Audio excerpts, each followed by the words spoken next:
Tess Richey was born on November 30th, 1994. The youngest in a family of 5 girls, Richey was raised in North Bay before moving to Toronto at 19. One of her sisters, Verena Richey, said Tess loved her life, her dogs, and her family. Tess had served tables in the city, but her dream was to land a job as a flight attendant and see the world. She was taking steps to do just that, having completed the flight attendant course at Seneca College in North Toronto. At the same time, she was trying to get a job in one of the major hotels in Toronto. Unfortunately, Tess couldn't find a job to her liking. Her family financially supported her and never refused money when she asked for help. Some Canadian sources also say that when Tess didn't get a job at an airline or a hotel, she started learning Italian and searching for au pair jobs in Italy through the internet. Tess also had her own YouTube channel. The last video she published there was on February 23, 2014, almost 4 years before the events we'll discuss today. Tess talked about her experiences and the difficulties she had to face. Unfortunately, a few years after recording this video, Tess again faced problems in her personal life.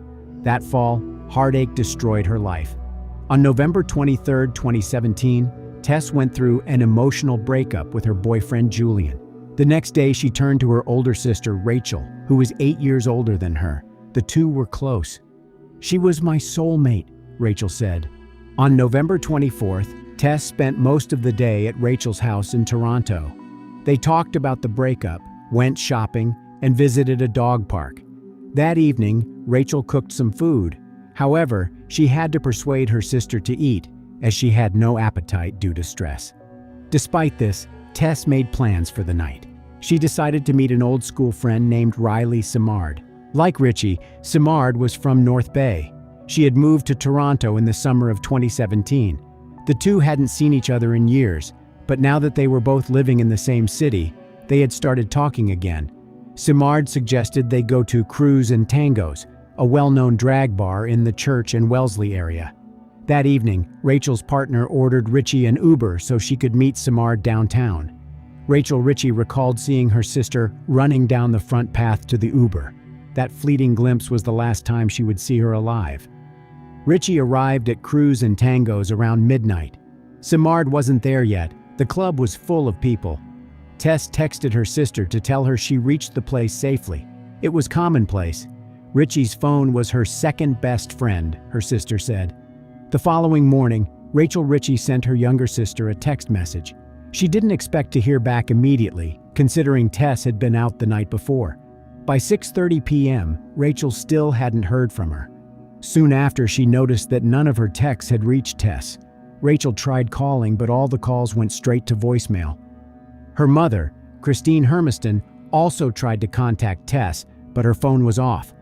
Christine received a message saying that Tess had ordered an Uber at 4:02 a.m. However, soon after, she canceled it. When registering an Uber account, Tess indicated her mom's credit card. Hence, Christine received a message every time her daughter used a taxi. Tess always kept in touch with her family, so when her phone did not turn on during the day, they began to suspect something could have happened to her. She usually had her phone on her at all times. Rachel asked her partner to check her sister's apartment in Scarborough. At the same time, she started contacting her friends. It was about 9 p.m. on Saturday. Tess was still missing. Her family had a bad feeling about all this. Rachel started calling hospitals and also contacted the police. By the evening of the following day, the police had no news for Tess's family. Several officers tried to find out where Tess Richey might be, but no one had seen or heard from her in the last 2 days. On Monday, Tess's mother, Christine, and one of her sisters traveled from North Bay to Toronto to participate in the search. They were putting up and handing out flyers with Tess's picture, hoping someone might have seen her. The family did everything in their power. As for the police, they unfortunately did not show their best side when investigating the disappearance of Tess, but we'll talk about this a little later. At the same time, it turned out that Tess's friend, Riley, with whom they visited the bar together, returned home safely after that night. When they asked Riley if she knew where Tess had gone, she said she and Tess had drunk a lot, which resulted in the bar security asking them to leave. They left the bar shortly after 2 in the morning and went to Wellesley Street to eat something. On the way there, they met a guy who eventually went with them. Riley couldn't remember his name. On Wellesley Street, they ordered hot dogs. Tess wanted a vegetarian hot dog, which ended in a conflict with the seller.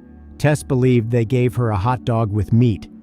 Riley admitted that her friend took mustard and sprayed the vendor cart with it, after which she, Tess, and the guy with them had to run to Dundonald Street. While there, they saw a woman on the house porch and started talking with her. Her name was Michelle Teep. Their conversation lasted about 20 minutes. Tess told Michelle that she had recently broken up with her boyfriend and shared how hard it was for her. Michelle tried to support Tess. Moreover, they even exchanged phone numbers. Teep said Richey seemed like someone trying to have a good time, but when she looked into her eyes, she saw sadness. The breakup with Julian appeared to be weighing her down. "I told her everything does get better and just to hang in there," Teep said. At 4 a.m., Riley received a text from her boyfriend asking her to come home. She said goodbye to Tess and walked towards Yonge Street and then home. Tess was disappointed that Riley had left her. At 4:02 a.m., she ordered an Uber. Thus, one can assume that after her friend left her, Tess decided to go home too. The driver arrived at 4:14 a.m., but Tess wasn't there.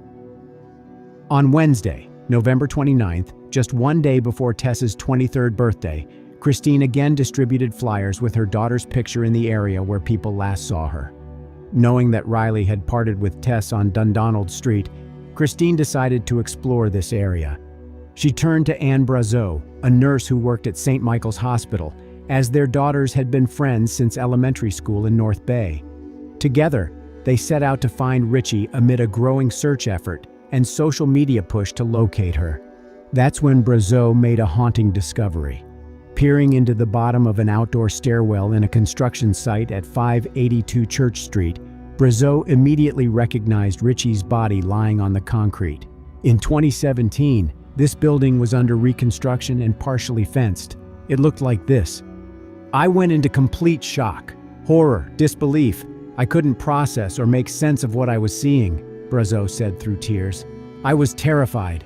Dust from a nearby gravel pile lay like soot on her body. Brazeau let go of the staircase railing and walked backward down the gravel driveway toward Church Street. Hermiston was farther up the sidewalk by that point, unaware that her daughter's body was so close by. Brazeau began to call out to her. "Christine, come back here," she said. "There's a girl in the stairwell. You've got to come back."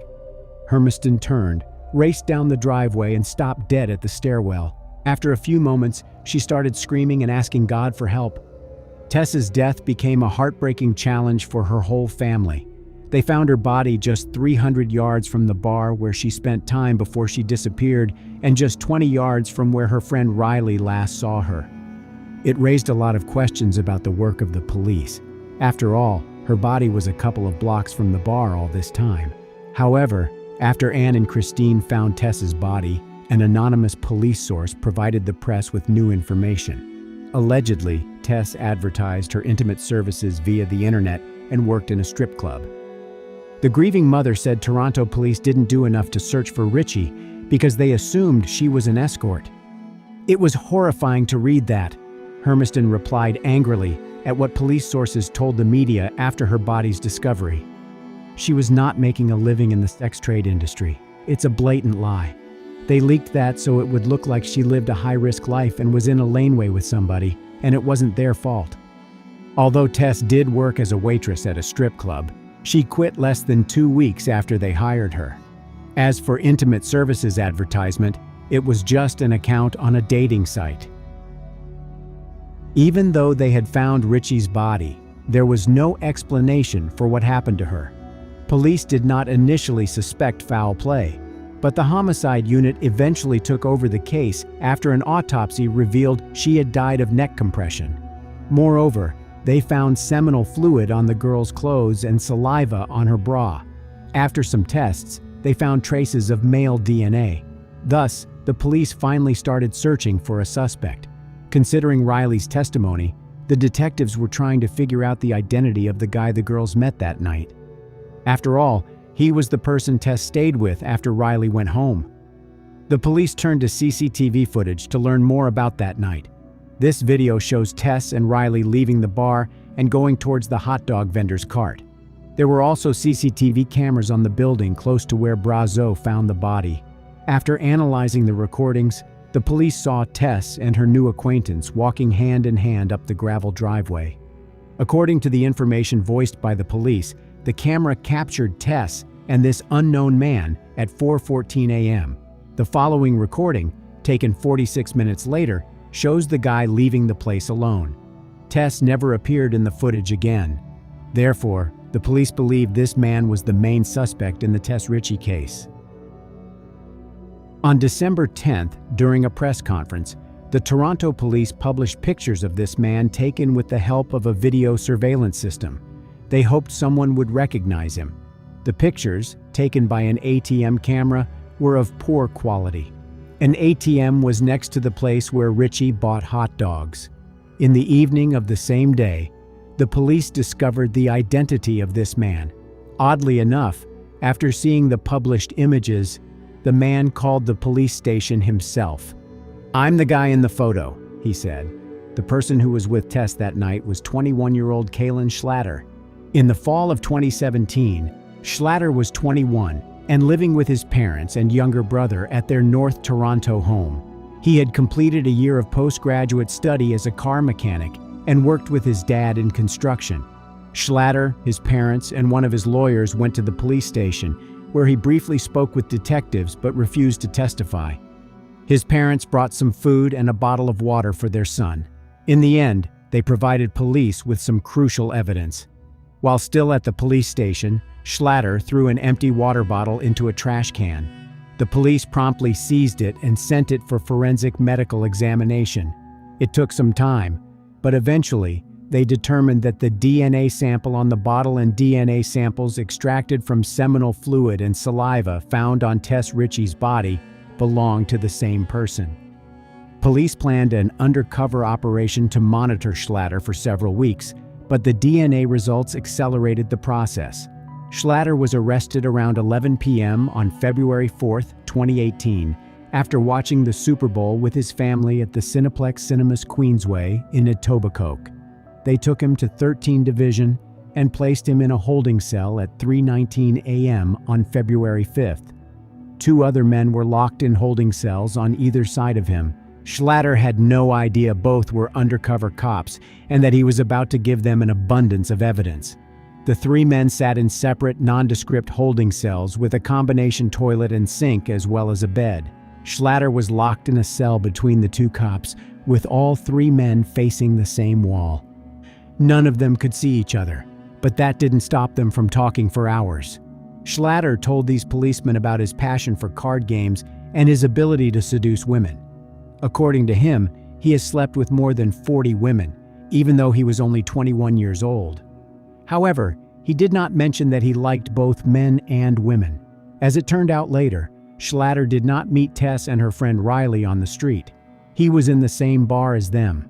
That's where he first noticed them. This recording was made shortly before security asked Tess and Riley to leave the bar.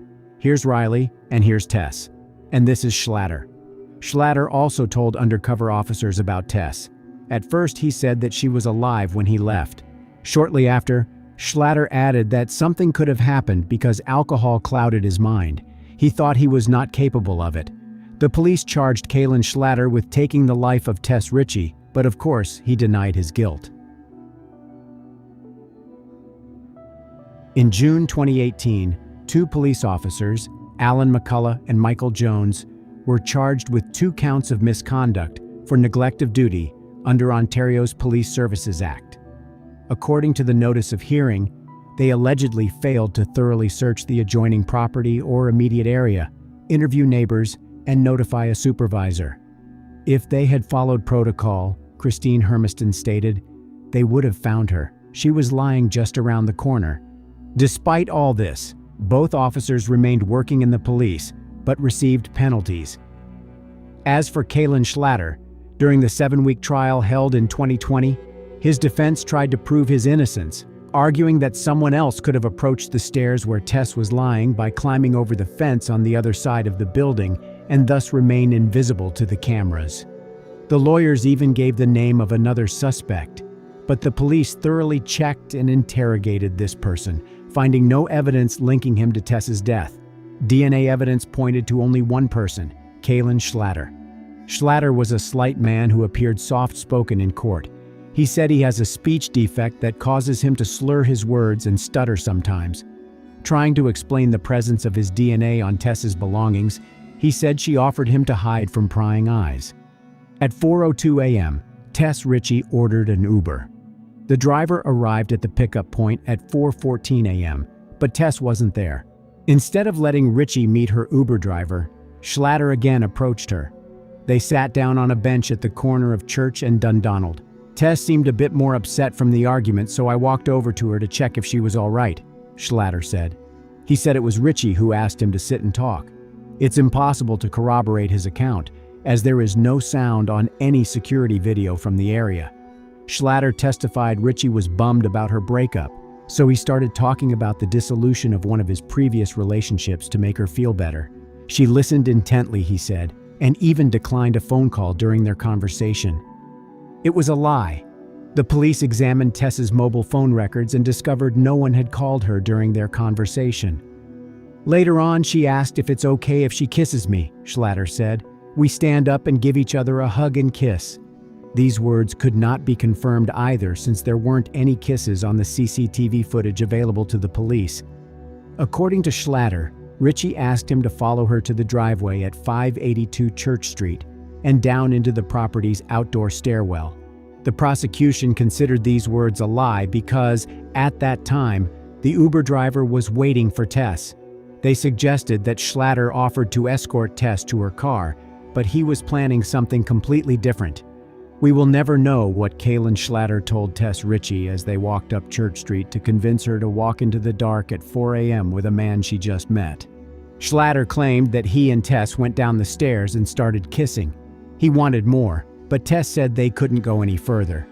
According to Schlatter, they kissed for a long time, which resulted in him ejaculating into his pants. After that, he invited Tess to his house, but she refused and said he could leave, which he did. Schlatter continued insisting Tess was alive when he left. It is important to note that all of the above was Schlatter's story, which the police could not verify. Only 2 people knew the truth about what happened that night. One of them was already dead. The prosecution's witnesses at the trial were Riley, a friend of Tess, and Michelle Teep, a woman with whom they talked that night. They both identified Schlatter. Schlatter not only spilled his guts to 2 undercover cops, he allegedly confided crucial details to a cellmate when they were at a Toronto detention center for roughly 2 months in 2018. The man, who can only be referred to as ES because of a publication ban, has a criminal record spanning decades, including several break-and-enters and a domestic assault. The informant said he initially felt sorry for Schlatter, as he was a young man in jail for the first time. That's why ES invited him to share his cell while the 2 were in protective custody. But over time, ES soured on his new cellmate. Schlatter would cry himself to sleep at night because he didn't want to do time and because he missed his mommy. And yet he showed no remorse about Richey's death, ES said. He said Schlatter told him about his kiss with Richey and that he lost control when she said she didn't want to go any further. He couldn't stop and strangled Tess with a scarf. In court, Schlatter flatly denied that those conversations took place. His lawyer called ES a manipulative, pathological liar. Putting aside all the testimony and relying only on physical evidence, one can conclude that someone strangled Tess Richey and only one person's DNA was on her clothes, Kalen Schlatter. In her closing address to the jury, defense lawyer Lydia Riva portrayed Schlatter as a harmless kid and an innocent young man. As hard as it might be to accept, and as uncomfortable as it might make us feel, the criminal justice system can get it wrong, Riva said. Mr. Schlatter was an easy target. He is easy to blame. On March 23, 2020, the jury found Schlatter guilty. The judge sentenced him to life imprisonment with the right to request parole after 25 years. The trial was heartbreaking for Richey's mother, sisters, and other supporters, who were at times reeling and crying in the courtroom. While they now have some of the answers they craved for so long, their lives are forever changed. Evil not only took Tess that night, it sentenced her surviving family to a cruel and painful future while robbing the world of so much love and potential, said Richey's sister Verena. Tess was the heart of my family, and we will forever be incomplete. In June 2020, Tess Richey's family sued Schlatter, the police, and others because of the psychological devastation they experienced after Tess's death. Do I want to just go in the house and hide and let it go? Absolutely. But can I? Absolutely not. I can't, because I can't get it out of my head that they let her lay there for 4 days, said Christine Hermiston. That image is seared in her mind forever, Hermiston said, adding that she should not have needed to travel from her home in North Bay, Ontario to Toronto to do the job of the police. Tess was the glue of the family, and her death has torn everyone apart, her mother said. We have trouble looking at each other. We feel like we all let Tess down. We feel a lot of guilt, and that's why we're continuing to fight on behalf of Tess, because we're not going to let her down again. They are seeking a total of $20 million in damages, including punitive damages.